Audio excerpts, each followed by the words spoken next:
પ્રણામ.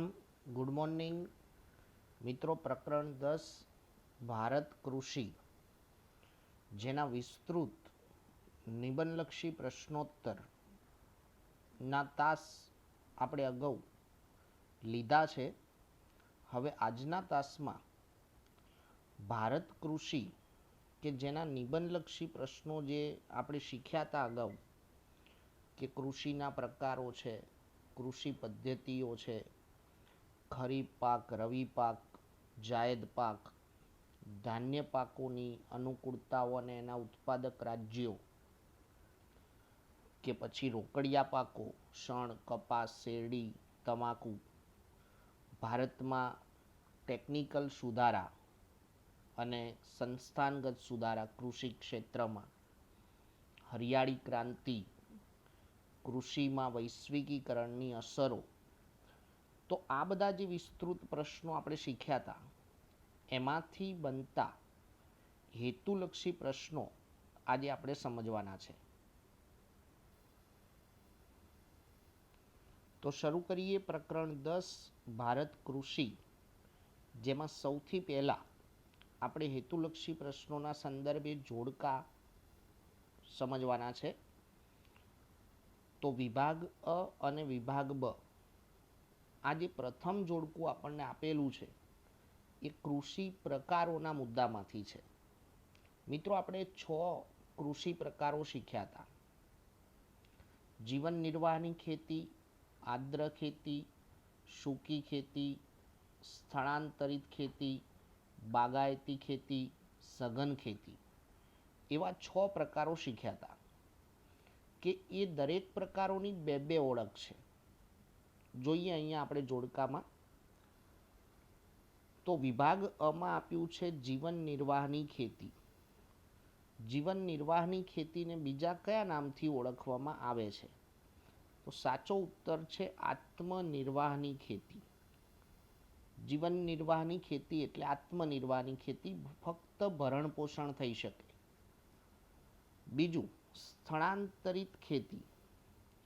તો સ્થળાંતરિત ખેતીનું બીજું નામ શું છે? સાચો ઉત્તર છે ઝૂમ ખેતી.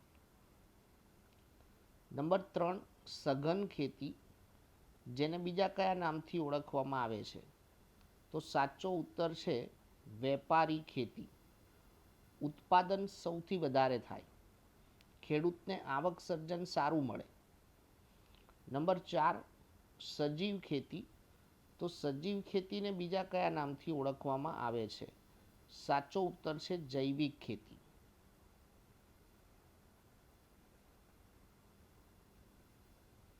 ત્યારબાદ અહીંયા બીજા જોડકામાં જોઈએ તો ઉષ્ણકટિબંધીય પાક. તો ઉષ્ણકટિબંધીય પાક કયો છે? વિભાગ બ માં સાચો ઉત્તર આવશે ડાંગર. ડાંગર એ ઉષ્ણકટિબંધીય પાક છે. બીજું, સમશીતોષ્ણ કટિબંધીય પાક. તો સમશીતોષ્ણ કટિબંધીય પાક ઘઉં છે. ઘઉં એ સમશીતોષ્ણ કટિબંધીય પાક ગણાય. નંબર 3, ઘઉંનો કોઠાર. તો આપણને વિભાગ બ માં ફક્ત એક જ રાજ્ય આપેલું છે. કયા રાજ્યને ઘઉંનો કોઠાર કહેવાય? સાચો ઉત્તર છે પંજાબ. ભારતમાં સૌથી વધુ ઘઉંનું ઉત્પાદન કરવા માટેની અનુકૂળતા પંજાબ રાજ્યમાં છે, એટલે એને ઘઉંનો કોઠાર કહેવાય. નંબર 4, લીલો પશુચારો. કયા પાકને અથવા તો કયા ધાન્યને લીલો પશુચારો, લીલા પશુચારા તરીકે ઉપયોગ થાય છે? તો સાચો ઉત્તર છે જુવાર.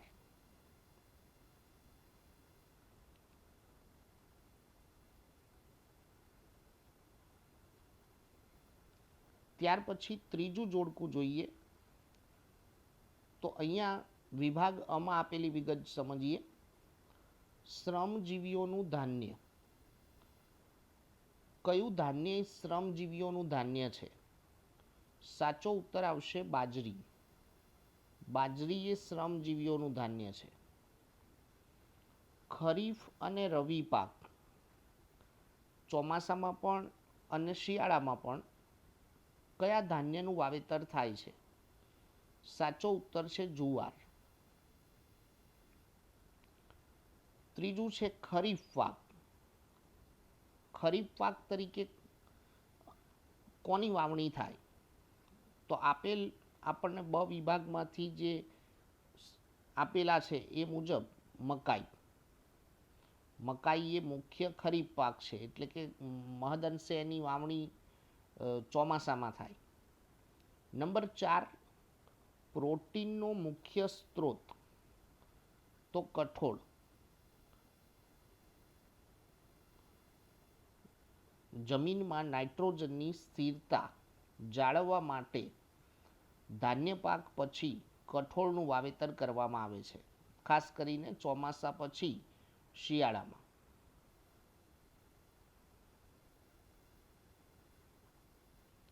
ત્યારબાદ જોઈએ એ પછીના જોડકામાં, તો આપણને અ વિભાગમાં આપેલું છે ખરીફ પાક. તો મિત્રો ખરીફ પાક આપેલ ઓપ્શનમાંથી કપાસ.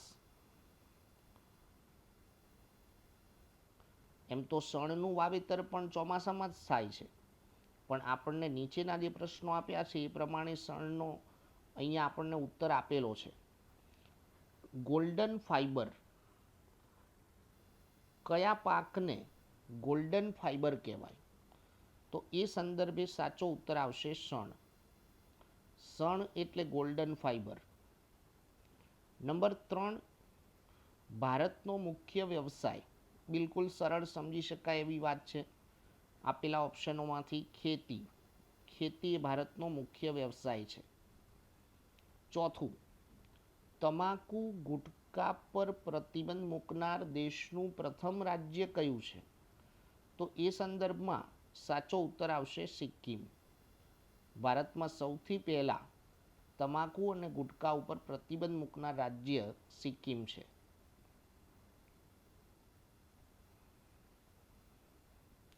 હવે જોઈએ નીચે આપેલ ખાલી જગ્યામાં યોગ્ય વિકલ્પ પસંદ કરી ખાલી જગ્યા પૂરો. પહેલી ખાલી જગ્યા છે કર્ણાટકનો ખાલી જગ્યા પ્રદેશ કોફીના વધુ ઉત્પાદન માટે જાણીતો છે. સાચો ઉત્તર આવશે કુર્ગ. કર્ણાટકનો કુર્ગ પ્રદેશ કોફીના વધુ ઉત્પાદન માટે જાણીતો છે. નંબર 2, ચોમાસામાં લેવામાં આવતા પાકને ખાલી જગ્યા કહે છે. સાચો ઉત્તર છે ખરીફ પાક. ત્રીજું, કપાસના પાકને ખાલી જગ્યાથી નુકસાન થાય છે. સાચો ઉત્તર છે હિમ. હિમથી કપાસના પાકને નુકસાન થાય. ચોથું, કઠોળના વાવેતરથી જમીનમાં ખાલી જગ્યા વાયુનું પુનઃસ્થાપન થાય છે. નાઇટ્રોજન. હમણાં જ આપણે જોડકામાં વાત કરી કે ધાન્ય વર્ગના પાકોના વાવેતર પછી કઠોળનું વાવેતર કરવામાં આવે, જેથી જમીનમાં નાઇટ્રોજનની સ્થિરતા જાળવી શકાય.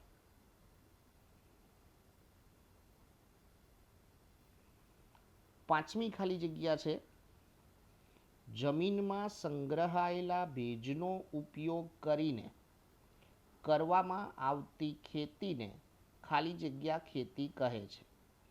હવે જે ખેતીમાં જમીનમાં સંગ્રહાયેલા ભેજનું વધુ મહત્વ છે, તો એ ખેતી કયા પ્રકારની ખેતી ગણાય? સાચો ઉત્તર આવશે સૂકી ખેતી. નંબર 6, જીરું, વરિયાળી અને ઈસબગુલના ઉત્પાદનમાં વિશ્વમાં ખાલી જગ્યા રાજ્ય પ્રથમ સ્થાને છે. આપણો જ ઉત્તર છે ગુજરાત. વિશ્વભરમાં પ્રસિદ્ધ છે જીરું, વરિયાળી અને ઈસબગુલના ઉત્પાદનમાં. નંબર 7, ગુજરાતમાં મગ, મઠનું ઉત્પાદન ખાલી જગ્યા જિલ્લામાં વધુ થાય છે. મગ અને મઠનું. સાચો ઉત્તર છે કચ્છ. 8મું, કૃષિ ભારતના ખાલી જગ્યા ટકા લોકોને રોજગારી પૂરી પાડે છે. સાચો ઉત્તર આવશે 60%. 60% લોકો કૃષિ સાથે રોકાયેલા છે, કૃષિમાંથી રોજગારી મેળવે છે.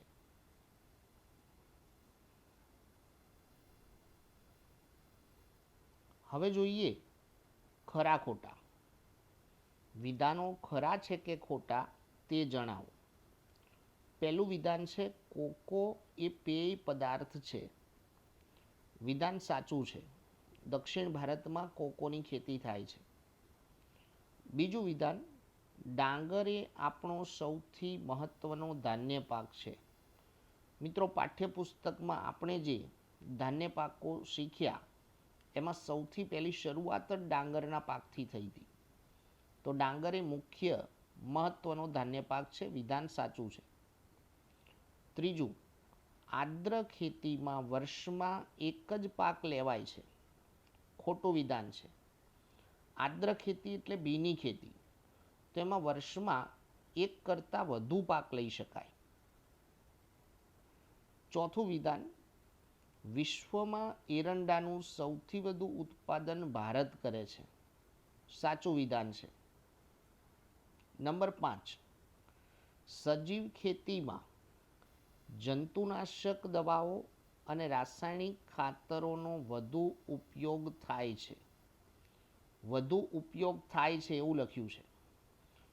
સજીવ ખેતીમાં રાસાયણિક ખાતર કે જંતુનાશક દવાઓનો વધારે ઉપયોગ ના થાય, સેન્દ્રિય પદાર્થોનો ઉપયોગ થાય.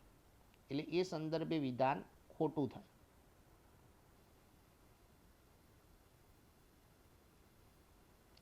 ત્યાર પછી જોઈએ તો નીચેના પ્રશ્નોના સંક્ષિપ્તમાં જવાબ આપો.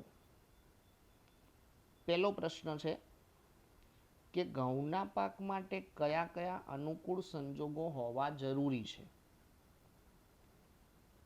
ઉત્તર જોઈએ તો ઘઉંના પાક માટે ફળદ્રુપ, ગોરાળુ કે કાળી જમીન, 15° થી 25° તાપમાન.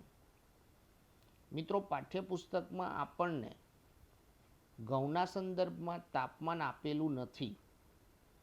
ઘઉં એ સમશીતોષ્ણ કટિબંધીય રવિ પાક છે, એટલે ડાંગર કરતાં ઘઉંનું તાપમાન નીચું હોય. જેટલું શીતળ તાપમાન એટલે કે નીચું, 75 સેન્ટીમીટર જેટલો વરસાદ કે સિંચાઈ જરૂરી છે. આ ઘઉંના પાક માટેની અનુકૂળતા.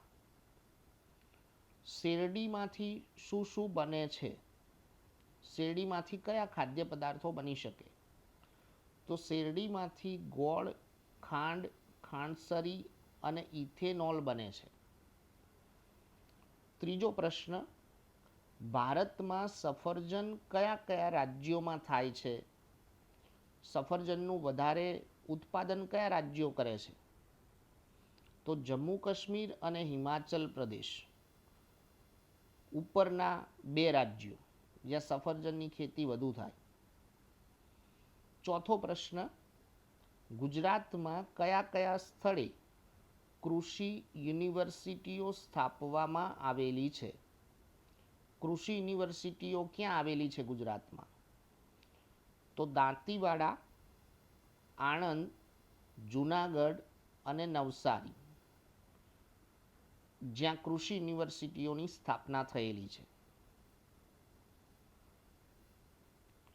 પાંચમો પ્રશ્ન છે ગ્રોફેડનું પૂરું નામ આપો. ગ્રોફેડનું પૂર્ણ નામ શું છે? તો ગુજરાત તેલીબિયા ઉત્પાદન સંઘ, જેને ટૂંકમાં ગ્રોફેડ કહેવાય. ત્યાર પછી નીચેના પ્રશ્નોના આપેલ વિકલ્પોમાંથી સાચો વિકલ્પ પસંદ કરી જવાબ લખો. નંબર 1, ગુજરાતના ભાલ પ્રદેશમાં કઈ ખેતી કરવામાં આવે છે? તો ગુજરાતના ભાલ પ્રદેશમાં આર્દ્ર ખેતી કરવામાં આવે છે. નંબર 2, કઈ ખેતીને વેપારી ખેતી કહે છે? હમણાં આપણે જોડકામાં શીખ્યા, તો સઘન ખેતીને વેપારી ખેતી કહેવાય. નંબર 3, નીચેના પૈકી કયો રોકડિયો પાક છે? આપેલ ઓપ્શનમાંથી રોકડિયો પાક કયો છે? તો સાચો ઉત્તર છે કપાસ. કપાસને રોકડિયો પાક કહેવાય. ચોથું, નીચેનામાંથી કયું કઠોળ રવિ પાક છે? શિયાળામાં કયું કઠોળ લેવાય? તો સાચો ઉત્તર આવશે ચણા. નંબર 5, ગુજરાતમાં અડદનું સૌથી વધુ વાવેતર કયા જિલ્લામાં થાય છે? સાચો ઉત્તર આવશે પાટણ. પાટણ જિલ્લામાં સૌથી વધુ અડદનું વાવેતર થાય. નંબર 6, નીચેનામાંથી કયો પાક બાગાયતી પાક નથી? આપેલ ઓપ્શન ઉપરથી ખ્યાલ આવી જાય છે કે શણ એ બાગાયતી પાક નથી. બાકીના જે છે એ બાગાયતી પાકો છે. ત્યાર પછી જોઈએ નંબર 7, કઈ ખેતીમાં ખેતીની સાથે પશુપાલન, મરઘાબતકા ઉછેર અને મત્સ્ય ઉછેર જેવી પ્રવૃત્તિઓ કરવામાં આવે છે? તો સાચો ઉત્તર આવશે મિશ્ર ખેતી. મિશ્ર ખેતીમાં ખેતી સાથે પશુપાલન, મરઘાબતકા ઉછેર કે મત્સ્ય ઉછેર જેવી પ્રવૃત્તિઓ કરવામાં આવે. નંબર 8, બધા જ તેલીબિયામાં તેલનું સૌથી વધુ પ્રમાણ કયા પાકમાં હોય છે? તો સાચો ઉત્તર છે તલમાં. તલમાં સૌથી વધુ તેલીબિયા હોય છે. તો મિત્રો, આ સાથે આપણા પ્રકરણ 10ના હેતુલક્ષી પ્રશ્નોનું અહીંયા સોલ્યુશન પૂર્ણ થાય છે. વધુમાં વધુ પ્રશ્નોને આપણે સમાવેશ કરવાનો પ્રયત્ન કર્યો છે અને એ પ્રમાણે પ્રકરણ 10માંથી જે હેતુલક્ષી પ્રશ્નો પૂછાય છે પરીક્ષામાં, એના ઉત્તરો આપણે ખૂબ સરળતાથી આપી શકીએ. એ રીતે સમજી અને વિચારીને આપણે તૈયારી કરવી. અસ્તુ. પ્રણામ.